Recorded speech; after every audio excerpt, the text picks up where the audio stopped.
Hey, this is Charlotte. And I'm Daryl. And we are the Bakers, known as Team Team Baker. Baker, Yes. yes. And so today we are excited because we have just started a reload of Truth for Daily Living. Yes. And we're going to be interviewing several different people from different walks of life that have something to share that we think will be important for our audience, whether you're individual, meaning not married, or if you are married.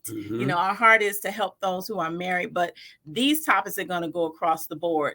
So let's give you an idea. Let's see. This is who we're going to be having, Mr. Paul Zolman. He's waiting patiently for us. So as soon as we come back, we're going to bring him on. All right. Again, this is Daryl and Charlotte Baker with Truth for Daily Living.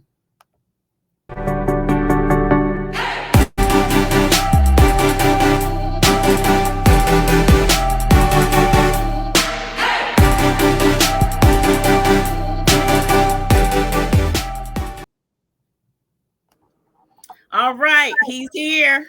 Mr. Paul, he is here. And he's ready to go, I promise you.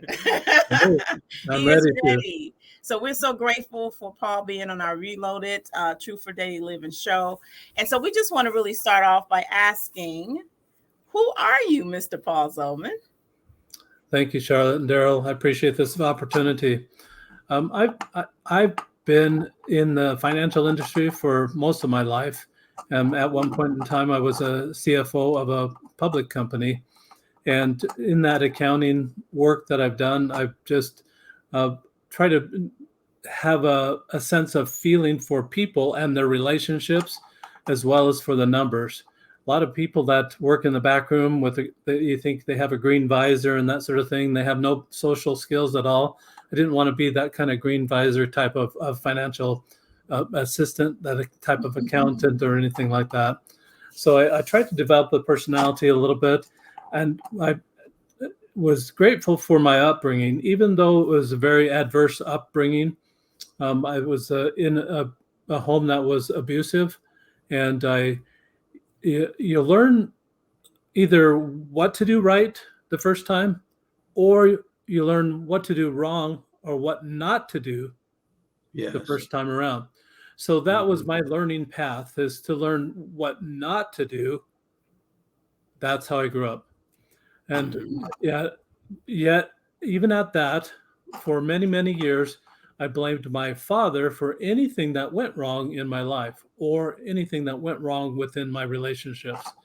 And I was probably about age 35 when I realized that, you know what? I'm responsible. I'm responsible for my own life. I'm responsible for what happens in my life. And at that point in time, it was almost like an epiphany. It should have been an epiphany a lot sooner. My father had been dead 7 years by the time I came to the realization, stop blaming him. He's not even here. Wow. He can't even defend himself. He's not even here. So I thought, you know what? If I could blame somebody for my problems, I don't have to change. I don't have to do one darn thing about it. And so I was riding on the coattails of that and not having to do anything to change my upbringing. In that upbringing, I learned the vocabulary of abuse. I learned all those naughty things to do that are on the naughty end of the stick, and not so much on the loving end of the stick. So decided that what brought this to a head was that I was dating a girl after my first divorce. I've been divorced twice. After my first divorce and 8 children, I was dating someone that it was time to take her up for Big Brother approval. And the Big Brother approval was with 300 miles north. And so we drove up there. And the first thing that happened when we walked in the door is that my sister-in-law pulled her aside within earshot and said, the only emotion that the Zolman family learned growing up is anger. At first I denied it, then it made me mad. So when you heard that, did you start reflecting and thinking, well, maybe that's true, or what happened? In the type of upbringing I had, Charlotte, there's no reflecting. You just spout off what you feel, and you do it immediately. There was no thinking about it. Okay. So it wasn't like a shock to you. You just like, well, that's the way it is. I mean, how did you respond? So, like I said, it's reactionary. It's just whatever emotion comes up, that's what you spit out, and it's just it's no thought process really behind it. And that's like muscle memory, right? It automatically, takes place. No thought process, because that's been a norm for you. Right. So, gotcha. Yeah, but I mean, in reference to her bringing that to your attention, it wasn't shocking? Well, yeah, it was shocking. And when you're shocked and surprised like that, you're always going to deny it. And you're always, especially if it's bad, you're always going to deny it. Right. And then you're going to try to deflect by becoming angry. And so that's the flash. Yes. That is what happened. It's just that flash.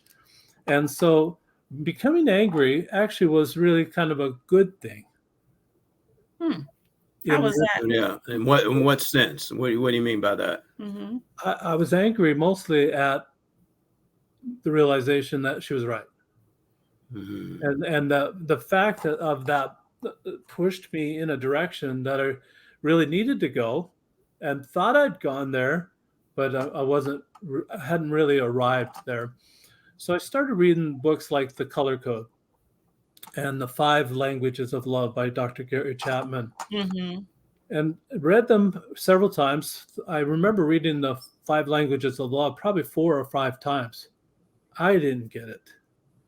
You mean, Dr. Chapman, you mean I'm supposed to guess what your other people's love language is and cater to it? Really? Dr. Chapman, I grew up in an abusive home, and I know that wasn't love.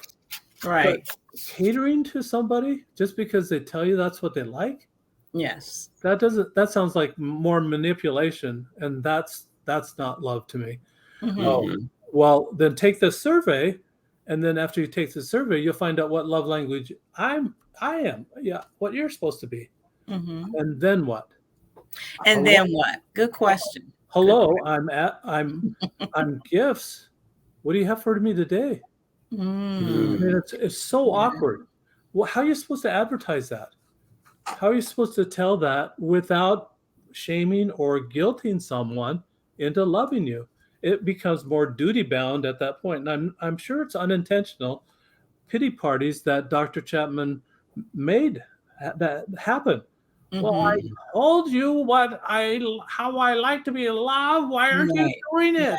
Right. And it's just that type of, and it's frustrating at the best. Yeah. So as I love the principles of the 5 love language, don't get me wrong. Yeah, they're great. They're great. I love how they reconcile, as Dr. Chapman indicated, how they reconcile to what Jesus Christ did. I'm a believer, and I love following what Jesus Christ did. When I realized that and did that reconciliation for myself, I found out that these principles are golden. The principles were great, but I needed a different application for myself. Sure. I remembered that I liked games when I was a kid, and I thought, maybe I can make it a game. So I contacted Dr. Chapman, sent him an email, and his lawyer sent one back and said, I asked if they're licensing the icons right now for the different symbols for the love languages. They said no. And I was thankfully grateful that they said no, because the icons were from 1990s. I mean, early 1990s. The book was first published in 1992. So it was just older icons. I went to an attorney that is a intellectual property attorney. He said that principles or theory is not copyrightable. So because of that, I want to pause for a minute because I want the audience to stay with us. So because of this journey you were on, you began to create a product that you're describing now. And can you tell us the name of that product, what you created? Actually, I called it the roll of love. It's a game that I created, and it's a dice that I was able to create because this attorney said that theory is not copyrightable, but application is. So the application of the love languages that I made was a game, and it's a game that everybody wins. It's not like those participation trophies, though. It's not like that type of game. It's a game that really the giver wins and the receiver win. Both people win. It's all about giving love. And so there's just two instructions. You roll the die every day. Whatever comes up is the love language you practice all day that day. The next day you roll it, it might be a little bit different. It's beautiful. Yes. So this is the die. And we thought it was so unique. Like we said, we know the concepts are, from another process or another program, but this we have never seen because this is the only one of its kind. And so tell us, or tell our audience, what you do with this exactly. So the die that you see here, each side has an icon of love. So you can see time there, service. Those are the words. There's touch. Touch, yes. And then there's gifts. Yes. So 5 love languages, 6 sides on the dice.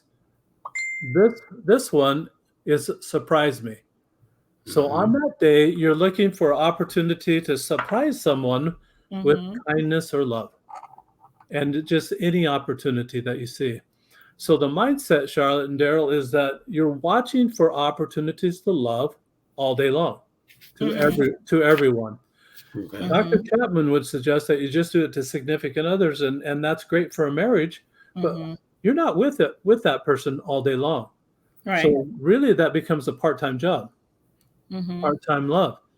This isn't like that. This is full-time, 24/7, 365 a year, no vacations, there's no retirement.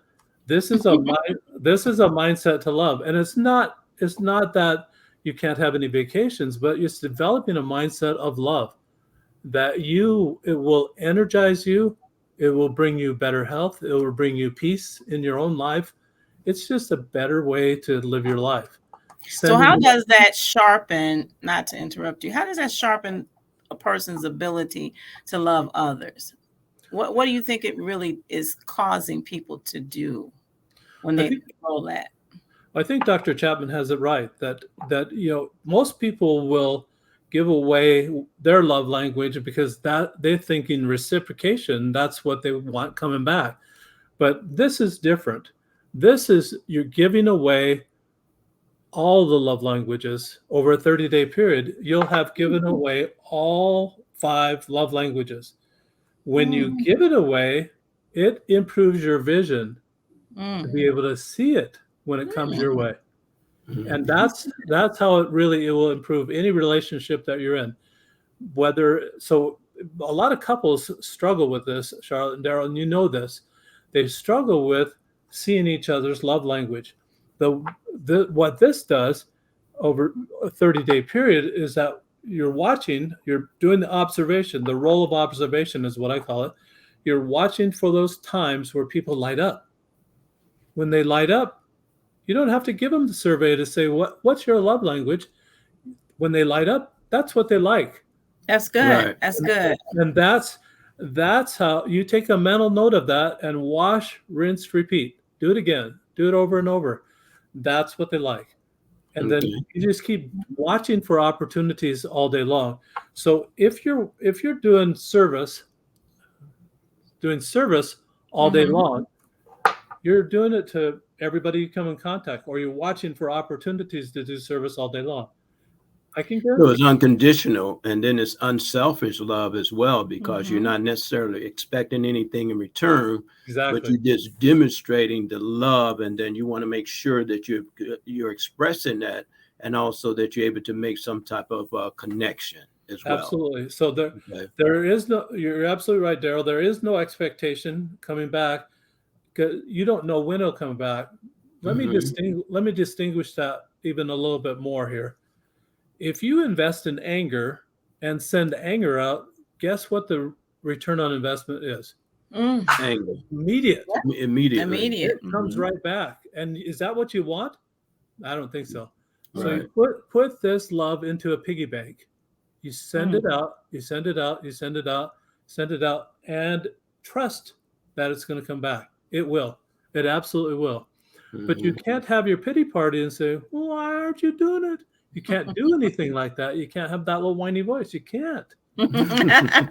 So you definitely have to be intentional, because you're doing it every day. So with being intentional, how has this helped your family, your wife, your relationship? What benefits have you gained from using this die every day? I think my wife has really liked guessing. I don't roll with her. I just roll it on my own. So I think she likes guessing what I may have rolled that day, because I'm focusing on something, always focusing on something. And I think she likes the mystique of being able to guess. And I think you need to have that little spice in your marriage too. Yeah. In any relationship, you want that little mystique, that what's he doing today? What is his theme of the day, as you've talked about before? What is the style of love he's practicing? That's fun for us. Now, do you have a book or something in connection with the die? Charlotte, thank you for asking. I do. I actually published a book that just became an international bestseller within the last 2 months. And wow, that's amazing. That's great. So, yeah, thank you very much. It's also called The Role of Love. And we have it here, so we would just kind of prep it. I don't know if you can see it, but yeah, we have it. Yes. Awesome. Yes, probably better on your end. Yes. Yeah, there you go. Wow. So an international bestseller. So in addition to that, there's a journal, and this is really important for people that are journal writers. There's a journal that goes along with this, so you can record what you rolled that day, what opportunities you saw to love in that way that day, and then what you did about those opportunities. You might want to think about this in a classroom situation, in the school. I know that 4-year-olds can understand everything that's on this die. They can understand it. It's all it is pictures. Even if they're 4 years old and they can't read, they can understand what a picture means. Right. So with a little education of what's that picture mean, they can understand what they need to start practicing that day. So from 4-year-old or 6-year-old or whatever, they roll the die in the school at the beginning of the day with their classmates or individually. It would probably be a lot faster if they did it all together as a class. We're focusing class today on this love language. So if they did it as a class, it takes 2 seconds to roll the die. At the end of the day, when it's the last 10 to 15 minutes of the day, normally I'm guessing it's mostly non-productive. Just non-productive because the kids are antsy. They've been there all day. They know the bell's coming, and they're just not, it's not productive. I've got a page of the journal that teacher could pass out at the end of the day. I want you children to tell me what you saw for opportunities to love in that way that we rolled this morning, and then what you did about those opportunities. So it brings the responsibility to the children for loving. I think that's going to tamp down a lot of those, the violence, a lot of misbehaving, because if they grasp the principle, they're always watching, got the mindset, what's right with that person? What can I love about that person? They develop that mindset. They're never going to go down that road that says, what's wrong with that person? Yeah. And then start being critical and judgmental, and they'll never go down that road. Let's develop that mindset of love in the children, and let's see what happens. Yeah, so that really goes back to what we were saying about from 0 to 99, because if schools could understand, I mean, you're going to have to, get your script, your elevator speech together, as they will, to talk to the different board members about that. But I think it will be an effective thing, considering we've both been in the public school system. So definitely help is needed. Yep. So I'm hopeful that you will get the opportunity to present that to the right, decision makers to even consider, because it's really something small, because it's exactly what you say. At the end of the day, kids are like, I'm ready to go, and we did do little games and things like that, but it couldn't be anything extensive because you're waiting for buses and car rides and things like that. So I think that's why it's a great product, because it's not, although our focus is marriage, oh my goodness, couples can definitely use it, but anyone, especially like you've described, if you've experienced trauma from childhood. So many people, as we've counseled, have experienced trauma. Mm-hmm. Right. And we've created, different things to try to help people to, first of all, accept that, things happen, but now it's time to find ways, tools like this one, to get beyond that. And that's helpful. I mean, you can, of course, go, counseling, like we do counseling, things like that. But tools sometimes are very helpful in helping people to decipher. And you need simple concepts. Mm-hmm. Because sometimes people with trauma don't even realize they have trauma. Mm-hmm. That childhood situation. We've counseled a lot of couples in situations where they thought they didn't know why they were angry or upset. And then once we get into it, they discover, oh my goodness, this stems from ... And my husband, I know he can probably attest to that about anger, because I know you can't tell now. He used to be, even before me, he says, a very angry person. So you can, speak to that piece about, anger. Oh, absolutely. Anger and resentment, basically, they work hand in hand, right? And so you really had to take some deep introspection to really take an assessment of how you were behaving and how you were responding and how you were, had these triggers in your life. And I had a lot of those triggers in my life as well. And so anger is a repressed emotion that sometimes it does not necessarily get activated until words basically are being released. And then it hits on a point that you have was unwilling to deal with. And then you see the hawk comes out, right? So now the hawk basically, he came alive, and now he just want to, just tear up things and then go through those emotions. And then when it's all for the kill. Yeah. When it's all over, you say, oh my God, what have I said? What did I do? How can I how am I constantly being in this perpetual cycle of destruction, right? Yes. And so it's amazing. And also that you're able to come to the realization, and then you had to deal with the man in the mirror, right? Mm-hmm. And then you had to make a change. And then making a change with the man in the mirror is not necessarily the most easiest thing to deal with, but now you have to deal with an ugly truth that you've been denying yourself to deal with. Right. Yes. And so now something drastic had to take place within you to make you to give you the ability to see you for who you were at that precise moment in time. Mm-hmm. And now what are you going to do? You're going to continue to be destructive, or are you going to decide on how to be progressive and then become a better man, a better person, a better father, a better husband, and a better person, as well. So all of those things basically incorporate you really defining who you are. So you had to tap into the man on the inside and wake him up. Okay. Wake him up to a truth, right?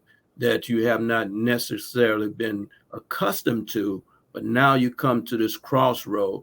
Now, what am I going to do? Right. And so it's really amazing that you really come to that conclusion, even, dealing with all of the abuse of your history, you haven't really touched on, but we understand the history of some elements of the history that you had a lot of trauma. There was a lot of abuse. There was a lot of neglect that you had to deal with as a child, but a lot of people don't really transition from that place of hurt, to come to a healthy place such as yourself. So I agree, Daryl. I think that it's really important for your listeners to know, though, too, that even after you make the decision, how do you do it? If you Right. if you make that decision, what's the plan? And I think that for me, it was just try, and then you fail, and then you try, and then you fail. And this is different. This is absolutely different. It became so simple, so absolutely simple. Roll the die, watch for those opportunities all day long. It just crowded everything out. Any try. I'm not trying. I'm just going to love. That's my mantra. That's what I'm going to do today. I'm going to do it. I'm going to love. And it crowded everything out. So I didn't even think of what's wrong with that person. Never had any critical thoughts at all. And because I'm saying what's right with them. I'm always looking for what's right. Everybody has faults. Why focus on them? You know what I'd like to do is that I think of a magnifying glass here. It's going to make me larger. Look how big that eye is. So magnifying glass is a great example of what you want to grow bigger. You want the bad things in life to grow bigger? No, don't do it. You want those good things in life to grow bigger. You want to magnify them until they they'll fill your life. You'll always see the good side of people. Like I said, everybody has good, everybody has bad. So focus on that good, magnify that. You want that to grow in that person. Right. And that's going to come back to you. 100%. That comes through practice. That comes through practice as well, right? Yes. Because think about this for a moment. Yeah, it does come through practice, but it's easy. It's easy. All you have to do is just give it away. Give it away, give it away, give it away. And that's just that easy. Now, what would you say to someone that, doing this for the very first time, and it seems awkward, and I'm not necessarily used to saying I love you or I care about you or doing good things. I'm not used to that, so I feel uncomfortable. So what would you say to someone how to make that transition and make it, relevant as well? Well, I think the journal helps a lot. If there's some accountability there, Daryl, for what you're doing every day, and you're going through these 5 love languages, maybe you like physical touch and that's all you like. I had an attorney that said, can you make me a dice that just has this icon on it? Just that one. Put it all on 6 sides because that's all he wanted. And that's all he wanted to give, and that's all he wanted to receive. That's it. He wanted a dice like that. And it was just funny that he asked for like something but that's the key. You're learning all 5 love languages. You're going to become what I like to call a love language linguist.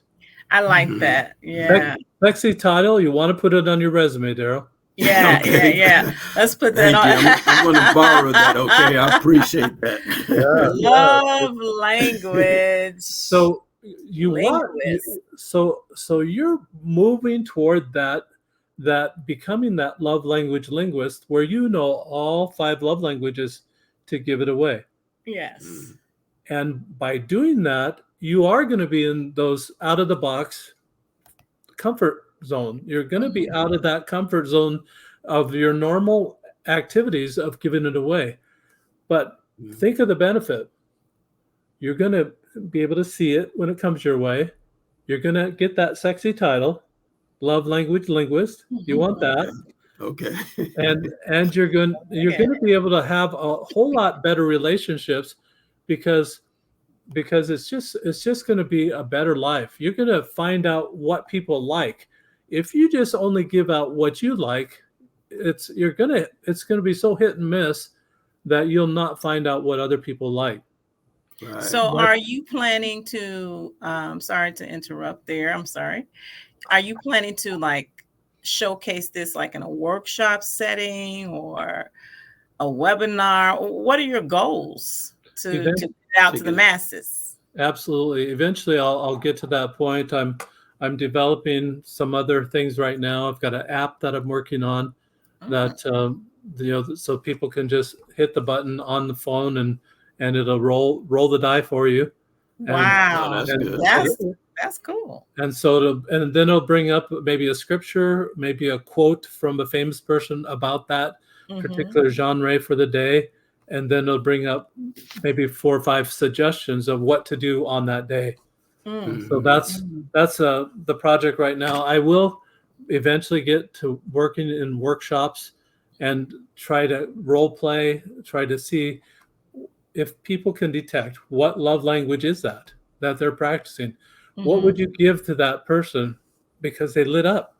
And it's really going to be so easy to see it. And that's what I think. If people, Daryl, to answer your question again, if those people feel uncomfortable, just have them be reminded that they're trying to get to the point where they understand how to give it all away. It's not about them. They need to really understand that it's never about them. It's all about the other person. Always about the other person. And it's about making that other person happy, or uplifting that other person, or helping that person on their way. And by doing that, that's where the joy is. It's not a job. It's not a part-time job of loving. It's a full-time joy that you're going to just change that last letter, J-O, from J-O-B to J-O-Y. That's good. Right. Yes, right. Yeah, let me ask you this question, Paul, as well. So how difficult was it for you to learn to love yourself? Because you have to first love yourself before you're able to learn how to love others. Okay. So being, having the background that you had and all of the abuse, I'm sure you struggle with, maybe some type of self hatred or whatever the case may be. So how did you learn to love yourself, or was that an issue for you? It's a really good question, Daryl, and I'm going to answer it this way: that early on, I came to the conclusion that that I wasn't better than everybody else, and I wasn't even as good as most people. So there's a level, it's kind of a vertical level, that I'm not up here, I'm not all the way down here, and I'm maybe somewhere in the middle there. And so what I would do is I'd try to find someone that I felt like they were worse off than I was, and try to help them feel better about themselves. And by doing that, I actually felt better about myself. By serving, by doing something for someone else to lift them up, it helped me feel better about myself. I know that's hard, especially if you're in the funk right now. And if you're kind of in that thick soup, it's hard to even go out. It's hard for me to go out right now in 116 degree weather. Wow. That's hard for me to even imagine. Wow. That's like desert weather, Yeah, we thought it was hot here. It is the desert. In Georgia. That's I'm just 2 hours north of Las Vegas, so it is a desert, and so it is the desert. But you want to stay in your comfort zone. You absolutely want to stay in that comfort zone. You've got to break out. If you're going to really make this change, you've got to determine that you've got to get out of that comfort zone, and whatever it takes, find someone that you can help. They're out there. It's so easy. It's so easy. It is. Yes. It's so many people, especially, in this post Rona, I would say, situation, that because they were so isolated. And I think about even the people, as we wrap this up, that were in abusive situations already. And then during Rona, it became, I'm sure, worse. And so they had all this pent up emotion and no one to really love them. And so that would be the difficult thing too, because with this die, it has to be two people that agree to do this. Not So, necessarily. I'm gonna. well, I'm talking about like an abusive situation. If it's abuse, I'm talking about Oh, physical right, abuse. right. Oh, the other person's not going to be, in most cases, even interested in that because they are about being, domineering and controlling. Mm-hmm. But you were going to say, at least if they consider it, or what were you going to say about that? So I was single when I was just going to say that I was single when I created this. And so there was no other significant other in my life at the time.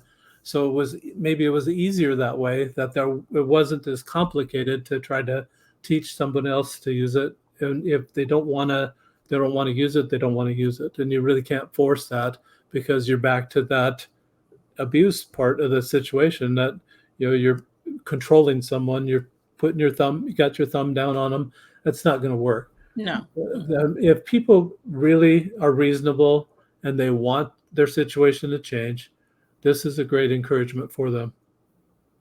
Great.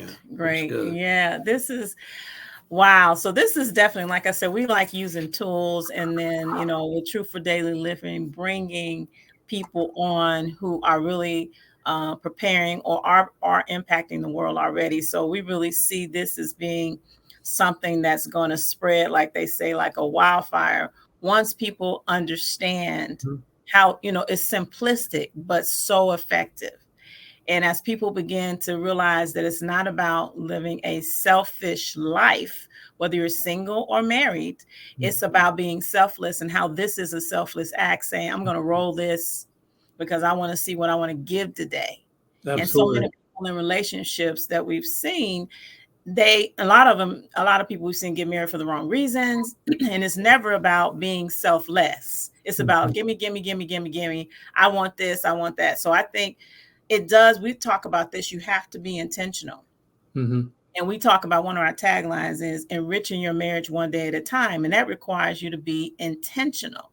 So again, we think this is a product that is definitely helpful for, I said 0 to 99, but more like maybe 5 to 99. But the point is, it's definitely something I think all people can benefit from, as long as they're open to it. So we're really grateful that you share your products with us. And let me put this on the screen here. So if you want any of these products, right, this is the website. So you'll get the journal. Is it like a package, or do you just order? Does the die come with the book in the journal, or how does it work? So each item is sold separately, or or there's a package deal on that website as well. Okay. That is great. You have any more questions for Mr. Paul? Because we don't want to hold him all night. Yeah. I just wanted to say, even from the children that you were talking about, like school-age children, I think that's a great place to start as well, because our children yet need to learn how to love each other, because they can be so critical even at a young age. But they learn that criticism from the environment in which they're growing up in, right?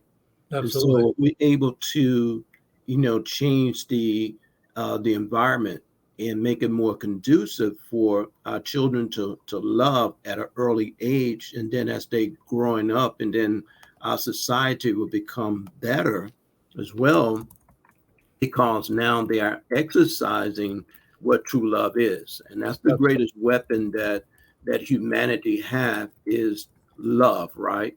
And it really doesn't cost you anything but to demonstrate, a pureness of the heart, because children don't come to this world hating, right?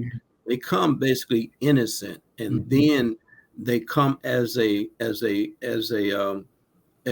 blank canvas, right? And now they learning different things periodically throughout their lives. And so if they're learning how to love at an early stage, then their life basically will be much better. And then also the community in which they're growing up in will be a better community as well. And then humanity will basically be demonstrating, how God created us, and what he created us to do is to love one another. Right. Absolutely. I love that. I love that commandment. Yes. Love one another. It's a great one. And it's great too, even because it crosses all diversity. You know, because when we talk about this a lot, you know, people, if somebody would say, how many races are there? We just say the human race. We know there's different diversities because God is so vast, but this crosses all barriers because yes, there's one race, the human race, but we all come in different, you know, from different cultural backgrounds. But this affects, if you're a human being and you breathing, you're still, it can be impacted by this in a positive manner. Absolutely. So we're again are so grateful that you took time to meet with us. You have anything else you want to ask Mr. Paul? No, I really want to encourage you and really thank you for connecting with us, and the way that we connected, you know, was really great because of the fact that we have all of these access to individuals across the land, across the nation, and we were able to connect with you, and also we have like spirits as well, and your heart is so filled with warmth and and concern and for people, and basically what comes from the heart reaches the heart, and we feel your heart, and we understand what you want to do, and also the mission that you're on, because this is a greater mission. This mission is far greater than you, and so I wish you great success, and I hope that we can still yet stay connected and move forward from here and build, you know, a meaningful relationship. And that's what we're about. We like building relationships. We want to be able to go outside of the walls of the walls of the church, but also being able to connect with authentic people. And this is truly a testament to the marketplace, that we, because we're believers as well, that you provide services that even crosses those barriers, because sometimes there's a separation between, we say, those who are believers and those who are not. But this can demonstrate how important love is, even if you don't believe in God. I mean, I think it can shift a whole bunch of things, and I won't get into that specifically, but I think it can really shift to say, we're human beings, you're a man, I'm a woman, and we love you, right? Because this is down to that. So we are so grateful for this opportunity to have time to speak with Mr. Paul Zolman. So make sure you go to his website, rolloflove.com, right there on the screen, and support him. Hello. That's part of the other reason why we do podcasts, not just to talk about what we do, but we believe in collaboration, and exactly collaborating with people who align with what we believe. And so he definitely does align with that. Love. Listen, marriage, you need some love, okay? Yeah. You need to know how to express that love, give that love, yes. And if you're not married, you still yet need love, because we were actually born to receive love. We were born to receive companionship as well. And so, learn how to love, learn how to receive love. And then also, Paul, do you have any last remarks that you would like to say to the audience?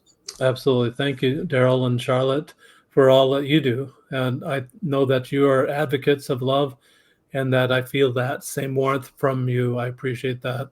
And I appreciate the time that you've taken today to share this forum, this time with me, and to share it with your audience as well. There's one last thing that Daryl, you talked about spreading this around, and it should spread like wildfire. I've kind of coined the phrase love starter, like a fire starter. Yes. A love starter. And that people that practice the die and roll the die every day are love starters.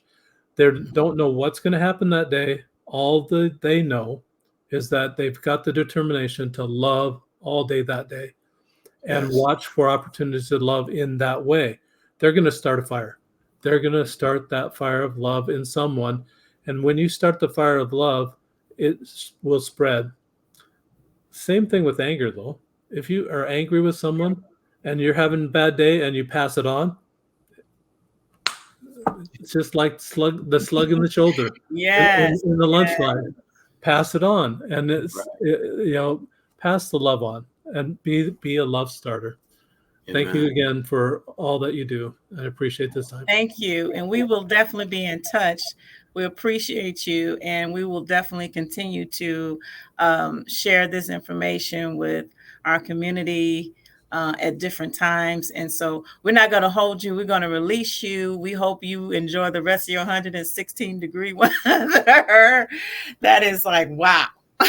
He probably in 60-degree weather right now, right? Inside, yeah. 65. We keep about 75, yeah. About 75. Okay.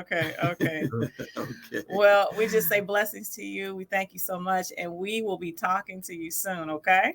Thank you. Namaste. Right. Okay, bye-bye. Have a great day.